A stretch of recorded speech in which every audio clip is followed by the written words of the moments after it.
কোনো চাকরিজীবী মেয়ে বিয়ে করবেন না, যুবকদের বলছি। এগুলি চাকরির বিয়ে করে, স্বামীকে না, স্বামীকে শুধু সময়ের জন্য রাখে। যে মেয়ে শিক্ষিত হতে পারে, জিজ্ঞাসা করো তুমি কি চাকরি করতে চাও, যদি ওরা চাকরি করতে চাই বলে হ্যাঁ তুমি যাও, আল্লাহ সালাম, ওই চাকরি করতে চাই না, আপনার ঘরে থাকতে চাই, ওরে বিয়ে করবেন, যত শিক্ষিত কোনো সমস্যা নেই, আগে শর্ত দিয়ে বিয়ে করবেন, ঘরে থাকবে, ঘরে থাকতে অনুমতি তো বেরোতে পারবে না, এটা শরীয়তের বিধান। এটা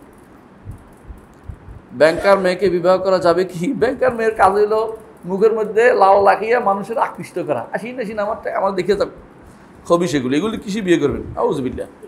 মেয়ে নিজেকে পর্দাশীল ধারণ করে, ব্যাংকে আবার মেয়ে পর্দাশীল কেমনি হয়? আচ্ছা যদি হয়ও আপনার অনুমতি ব্যতীত চাকরি করতে পারবে না, এক। 2 নম্বর হচ্ছে ওখানে যারা আছে সব মেয়ে হইতে হইব।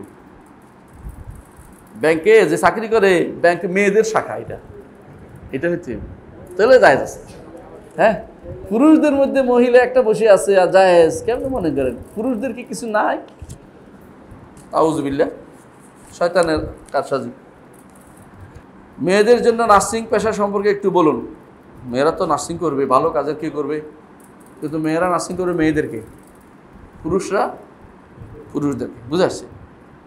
মেয়েরা মেয়েদেরকে, পুরুষরা পুরুষদেরকে। কিন্তু মেয়েরা যে কাজটা পারে, রাসূলুল্লাহ সাল্লাল্লাহু আলাইহি ওয়াসাল্লামের যুগে মেয়েরা যুদ্ধের ময়দানে কি করতেন? হ্যাঁ, পানি নিতেন, ব্যান্ডেজ নিতেন, ওগুলো নিতেন, কিন্তু তারা লাগাতেন না।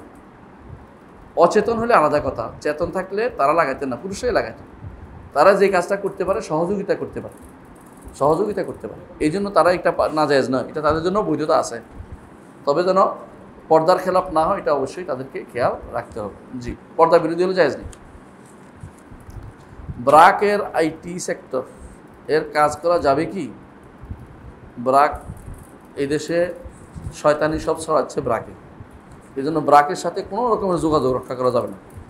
আত্মীয়দের মাঝে বেনামাজি ও বিভিন্ন বদ অভ্যাসযুক্ত ব্যক্তিকে বিয়ের ব্যাপারে সহযোগিতা করা যাবে কি? কোনোদিন করা যাবে না, একদম থাকবেন না ওই সমস্ত বিয়েতে, এবং সহযোগিতা করবেন না, 1 টাকাও দিবেন না। বেনামাজির কাছে বিয়ে দেওয়া মানে কাফের কাছে বিয়ে দেয়, বেনামাজি কাফের, ইমানদার না। স্ত্রী স্বামীর টাকা না বলে নিতে পারে কি? যদি স্বামী কিপটা হয়, আর কিপটা, তাহলে কিছু নিতে পারে। কিরকম?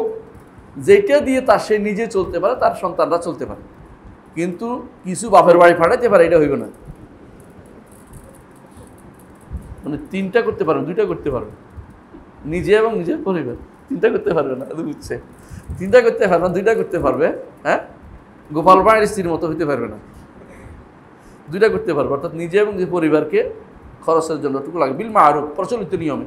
আবার এরকম যেন না হয় যে আমি একেবারে লাখপতি টাকা খরচ করাই বলবো না, পয়সা চুরি করে, না, প্রচলিত নিয়ম ওনার স্ট্যাটাস অনুসারে তিনি কী করতে পারবেন? খরচ করতে পারবেন, নিতে পারবেন। তবে এটা অভ্যাসে পরিণত হলে সমস্যা কি? মেয়ে যদি দেখে যে আমার মা আমার বাবার পকেট থেকে টাকা নেয়, মেয়েও তখন ওর স্বামী থেকে চুরি করবে। এই জন্য চেষ্টা করবেন বিষয়টা বুঝে শোনার মধ্যে থাকতে।